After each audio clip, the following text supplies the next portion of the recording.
You did your 4-year degree course, and after that you did your masters in 18.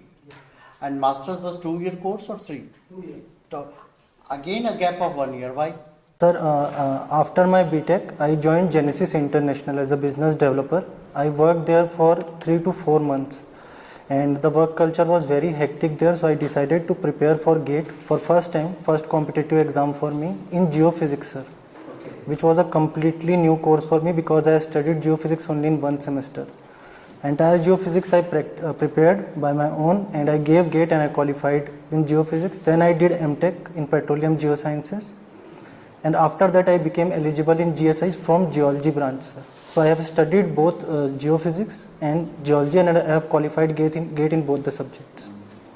So what was the reason that you passed out your 12 from, with physics, chemistry, maths, and you took up geophysics or remote sensing and all those things? So did you have some special interest in geology? Yes, sir, I had interest in that, geology. What was the motivation behind it? Sir, motivation is when I was in 7th or 8th grade, sir. At that time I have seen one movie, Indiana Jones. He was an archaeologist. So I don't know the difference between archaeologist and geologist at that time, but I know both do almost parallelly same type of work. So I also wanted to be like him, means how they move in the field, how they work. So this was my motivation, sir. From movie I got this one. Good. And from your DAF we read that after having done your masters, you did something in the school. Yes. So after having done master from IIT Powai, Bombay, you did something for perhaps a few months, and then again a few months in some school. So why? Sir, when I have completed my masters, K-12 Techno Services came for campus recruitment, and they were giving a good salary at that time for a senior faculty. So I thought I will prepare geology now, full geology, core geology, and I will work together because I want to support the family also and to prepare. Okay. So therefore I joined as a senior faculty mathematics in Pune. Then Corona came. At that time I came back to home, and after thing became stable, and again I joined different branch of K-12 which is in Bangalore, and I taught physics there. Okay. And when I cleared my prelims, then I finally decided that I will leave this job and prepare for mains full time, and I have qualified mains also this time. And just a couple of more issues. What was your job profile in Bombay? Sir, I was a business developer there. I used to work on LiDAR. It is an active remote sensing technique. Was it related to some marketing thing? Sir, they used to do marketing from there. Means they used to do survey, freelancing survey also they used to do. Then they show to different companies like Satlaj Vidyut Jal Nigam is there, a government organization. To them they showed how we can map a tunnel by using the LiDAR technique. So why did you leave it? Sir, the work culture was not good there, sir. I can understand that. Because sir, the timing was like from 8 in the morning to, manager used to say there is no time to go out, so it is 8 or 9 in the night it becomes. And you had mentioned that you were self-employed also at some point of time. Yes. So what was that? Sir, in geology numericals are there. Now the trend has been changed in GATE and other competitive exam. So I used to make numericals on that, and I wanted to publish the book, but I was not getting a good publisher. But I have published that book online. I have created the website by my own, and I have around 90 to 95 students enrolled in 2020. After that, I was preparing for myself. Then I was not updating that course, but still some students used to purchase it. Good. Yes. So, Mr. Tripathi, where from you are? I'm from Rajnandgaon. From? Rajnandgaon. Rajnandgaon. To reach Bhopal, how did you travel? Sir, Chhattisgarh Express. So you are coming from Rajnandgaon to Bhopal. Can you describe entire geology from Rajnandgaon to Bhopal? Yes, sir. Sir, in Rajnandgaon, if we talk especially about Rajnandgaon, the basement is Bengpal group, Sukma group, above that Nandgaon group is there, above that Khairagarh group is there. And from when we are traveling from Rajnandgaon, first the junction which came was Nagpur. Nagpur is the major stratigraphy of Nagpur is Deccan basalt, and after coming towards the Madhya Pradesh area, we have crossed the Chhattisgarh super group and some part of the Gondwana, and then we reached the Bhopal, sir. So, most of the area you travel, it is basalt. No, sir, no, sir. So basalt we get only in the mostly in the Maharashtra areas, and some northern part of Chhattisgarh we go, but train was not coming from the northern part of Chhattisgarh. It was coming toward from Nagpur, and from Nagpur it was coming. In Rajnandgaon, which are the major formation? Formation. Sir, the most important formation near Rajnandgaon group is from basement. If we talk about, sir, the basement is Bengpal, Nis. Above that Sukma group is there. Above that Nandgaon group. Above that Khairagarh group, and above that Chilpi Ghat group is there. What are the groundwater conditions in that area? Not that much good, it is declining. In one of the GSI report in 2017, it was found that some part of the Rajnandgaon specific area and Dongargarh area is contaminated with arsenic due to the presence of arsenic in Dongargarh granite, sir. In India, which are the major deposits of petroleum? Sir, in India we divide the petroleum deposits in 4 categories, in which category 1 are the producing ones. So in producing we include Barmer Basin, KG Basin, Cambay Basin, and so these 3 are there. And in category 2, which exploration is going on but not economically producing, they are sir, Bombay High is also there in category basin, and Assam Arkan Basin also is there. I forgot to add these 2 important basins of India. In category 2 we have Kutch Basin, and sir, I am able to recall only Kutch right now. Yes. Since Mumbai is very close to Cambay, Yes, sir. have you worked in Cambay Basin? Sir, Cambay Basin I have not worked, but in Kutch Basin I have done internship which was sponsored by ONGC. It was a Eocene, well log of Eocene age. In Kutch Basin, Yes, sir. do you find oil or gas? Sir, we get traces of oil there, and gas economically we are started to produce gas, sir. But economically oil is not there, sir, still. Thank you. Know about the spillage of oil in the sea and what harm it can do to the biosphere. Yes, sir. Sir, spillage of oil, sir, as oil is less dense as compared to water, it will occupy the upper layer and it will stop the sunlight to penetrate into the sea floor. So because of that, the aquatic animals which are abide by the sunlight, which lives in the photic zone, it will get hampered. Another thing is, sir, BOD will increase, biological oxygen demand will increase if the upper layer is completely covered by the oil. Second, it will impact the corals also, and it will cause coral bleaching also, sir.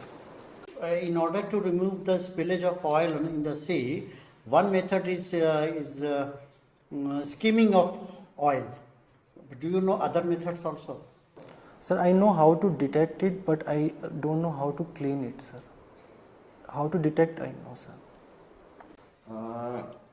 You did your MSc MTech at IIT Bombay, right? So I'm sure you must have undergone a dissertation project doing that. So please elaborate about it to us. Sir, my dissertation project was detection of surface wave using ambient noise data by using seismic interferometry technique. Detection of surface waves.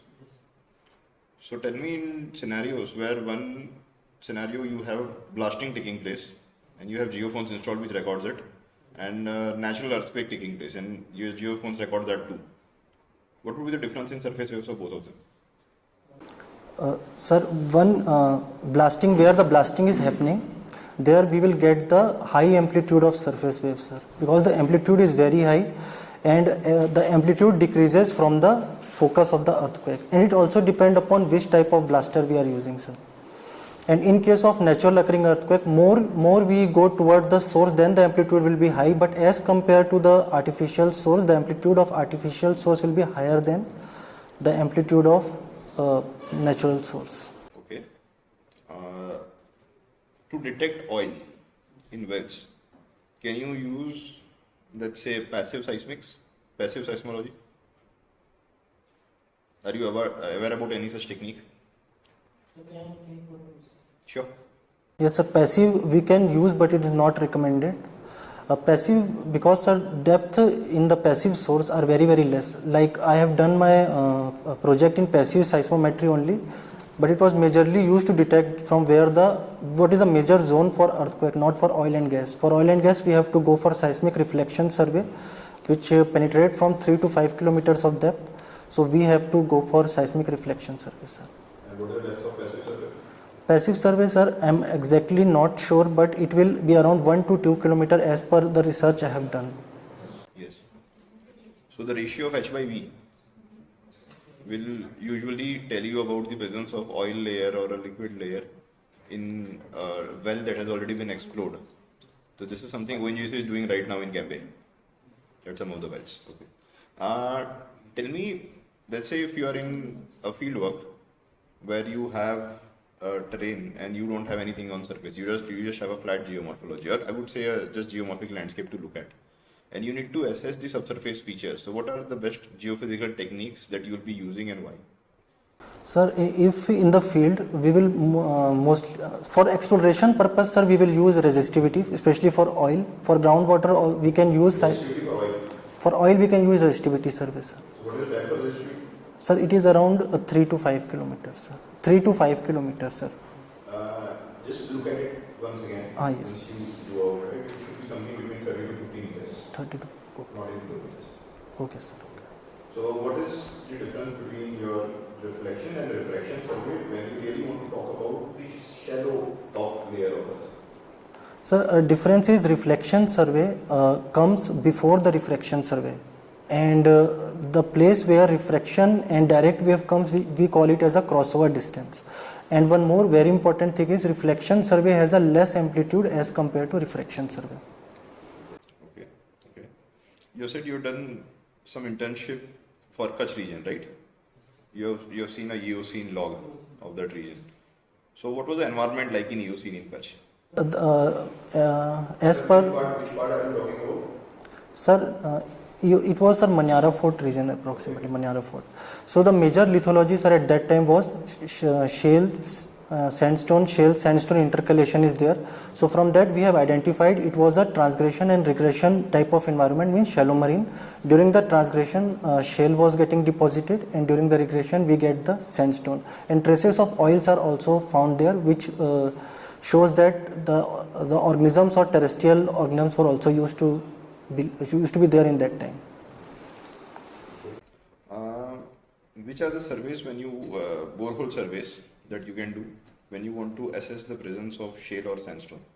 For that, sir, we will use gamma ray and SPL log. What is the principle of gamma ray? Sir, gamma ray, natural gamma ray based on detection of natural gamma ray from the subsurface. Basically, we get potassium, uranium and thorium from especially shale. It gives a lot of potential uranium and thorium, which our detector used to detect. And So what is the range of alpha, beta and gamma rays, all three of them one by one? All three are emitted by this radioactive elements, right? Uranium, thorium. They emit all three of them spontaneously. So what is the range of all three of them? sir, I'm not sure. Can I guess this one? Sure.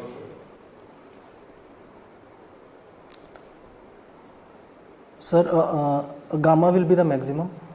But how much in terms of numbers? Sir, numbers I don't know, sir. Gamma will be maximum. Then, sir, beta, then alpha, because alpha is heavier. So gamma is going to be somewhere around 30 to 40 centimeters. Yes, Your beta is going to be few centimeters, Yes, say sir. 2, 3, and your alpha is going to be just few microns. Yes, so because of the particle size is heavy of alpha particle. Yes.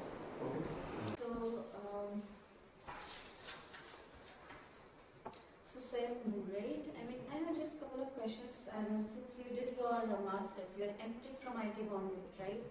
So was there like, I mean, the job which you got in campus, Was it a non-core or a core? So, I mean, why did you not, like, I mean, really apply for, I mean, and did you not sit for GATE or anything? Or did you not apply for the GSI?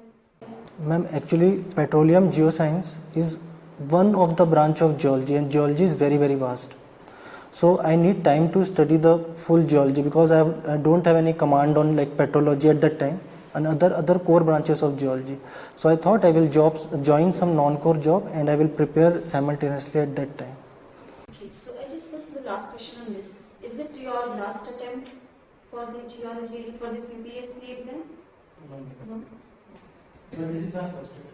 This is your first attempt as in the GSI. So after 2018, you have not I really was said. attempted because I thought I'm not enough prepared to do this exam. Okay.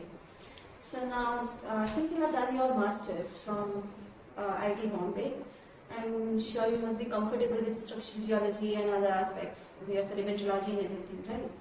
So since GSI, which you have qualified for, is like one of the eminent institute where the field work is one of the important parameters which you have to actually work throughout of the year. So have you been to the field? Yes, ma'am. Okay, so I'm sure that you must be like comfortable with using Brunton, Clino and everything. Ma'am, Brunton compass I have not used, to be honest. I have used GPS Garmin one because I have done field in the Pindari Glacier region. There I have used the GPS, ma'am. So you have not used Clinometer or Brunton at all? I know how it works, ma'am, but I have not. Okay, so you know how it works. Can you please tell me why like east and west is switched in your Brunton compass or in the Clino? Ma'am, because when we adjust the north of the Brunton compass to the true north, then at that time the west become east, east become west. So the company already have made like that when you adjust the north of the compass, then it will automatically align to east and west of the current world scenario. Okay, so why it becomes east and why it becomes west? What is the true reason? Ma'am, that I don't know. Okay, sure, no issues. So then the second question is, so let's suppose you are working in a field, okay? You must be aware of faults, shear zones and fault zones. So can you please tell me what is the difference between the fault and the fault zone? Fault and fault zone. Ma'am, fault is a mode 3 type of fracture where there is a movement along a fault plane. This is a basic definition of fault. It acts in a place where extension stresses or compressional stresses or strike slip or shear stresses are there. Fault zone is area where the number of faults are occurring.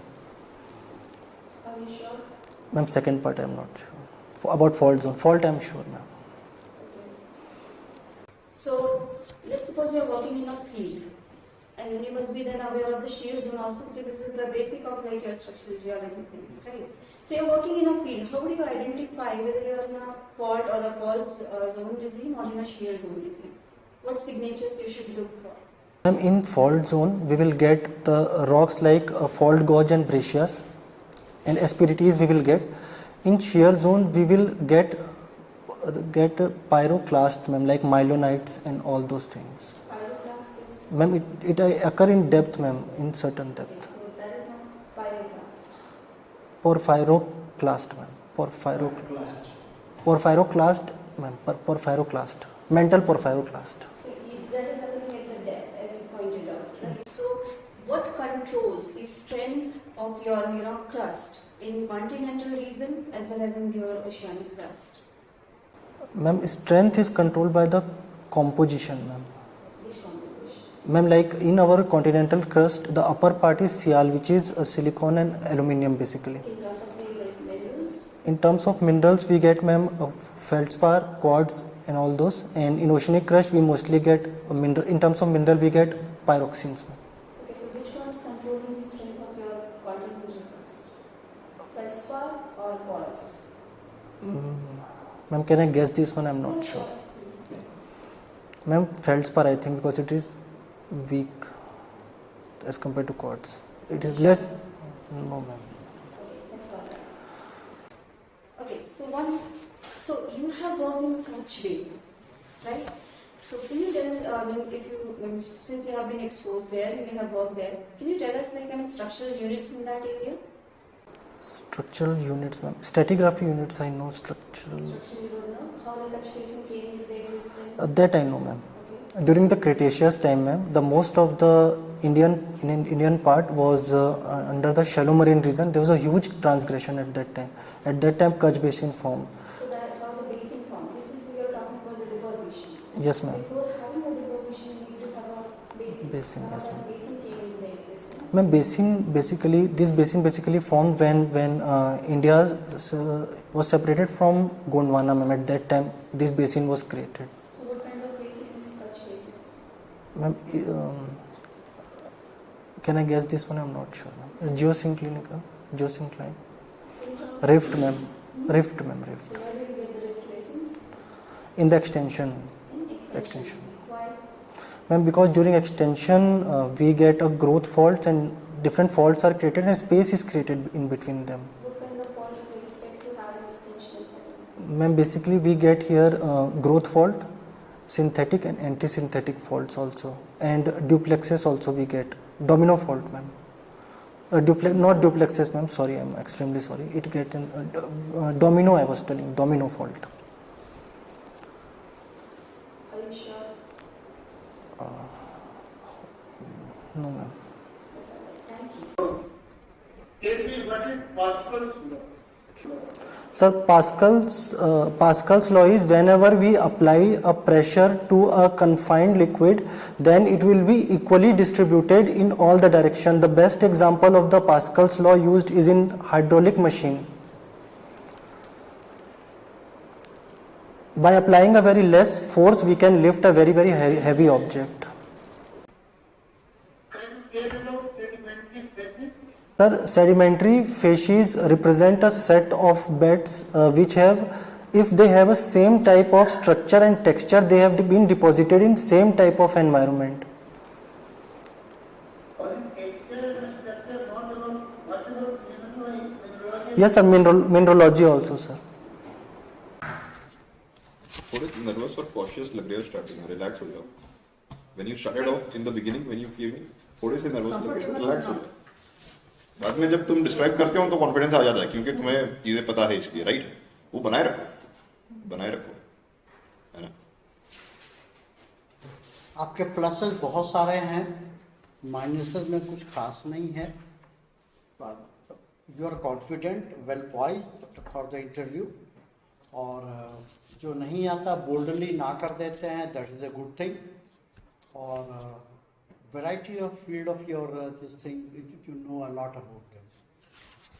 आप कुछ oil drilling की rigs के manufacturers का नाम बता सकते हैं? जी बोलिए.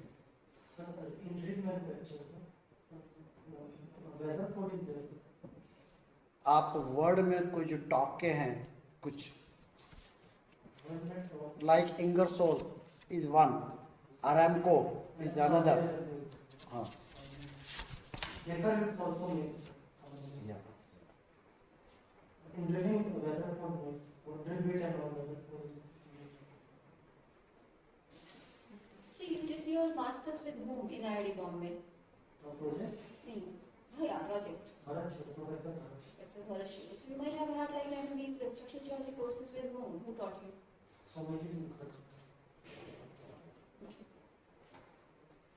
So like I mean, you know fall zone.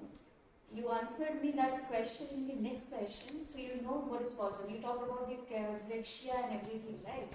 And gouge and everything. So that is essentially the fall zone. A fault cannot always be a planar surface, it might just be a zone as well. So which you said, gouge, damage zones and all these things are fall zone. If you get it at the deeper depth, that becomes shear zone. Okay, so in shear zone you get all these mylonites, ultramylonites, where you get these class which are sheared, like I mean phi structure, delta structure, sigma structure. So you all, I'm sure you already know all these things. Shear sense indicators. So they essentially tells you that you are in a ductile regime. Okay. Coming to your Kutch one, which you said like the structural units, I was just asking very simple questions. What kind of faults you expect in extensional regime? Since you are a seismologist also, you must be knowing it. I was not able to interpret the question. Okay, so you could see the other thing. If you are not able to understand the question, you can ask it two ways. You can cross question, sir or ma'am, whatever, like this is what I have understood, or you have asked this question. If this is not what they have asked, they will ask you again. Or you can say, excuse me, sir, I did not understand the question. Can you please repeat it? That's absolutely fine. Can I say that? Can you elaborate the question? Absolutely, absolutely. Absolutely, you can Absolutely. say. That's absolutely, sir. Can you please repeat the question? I just could not follow it. Something like that. Or you can say, this is what I have understood. This is what you are asking. So they will say either yes or no. They will repeat it again. And then your entire thing is really good. I mean, don't fidget. You are fidgeting. I understand that happens because of the nervousness, but don't fidget. At least it should not be visible. And just have like high energy as much as you can. Okay? Otherwise, it's fine. With the body language, like you are sitting normally patient, and there were times whenever you got nervous, your hands got loud, interlocked. You were trying to hold your position. Okay? So yeah, that should not be like Ram said. That should not see. Everyone is nervous. Everyone coming here is nervous. But that should not be visible to the panel members. Okay? And the same energy thing, like you gradually went down. Okay? So that moment, the momentum you held on from the start, you should maintain. See, it should not be like 40-50 minutes. So you can easily carry on that thing for 20-25 minutes. Okay? And you are doing a lot of things with your lips and your. So that my hobby is dance. So Simultaneously comes out and See, the panel doesn't know that you're a dancer. There. the facial expression should be very calm, like you're moving too much. Your face energy. They are Otherwise, you are very good. They are treating you as a geologist, not as a dancer at the moment. Okay. Just everything is good, like, and you have multiple domains. That is a very good aspect, and you know everything about them, like from every domain. So you are answering questions from every domain. So that is a very good thing and very much of a plus point for you. Thank you.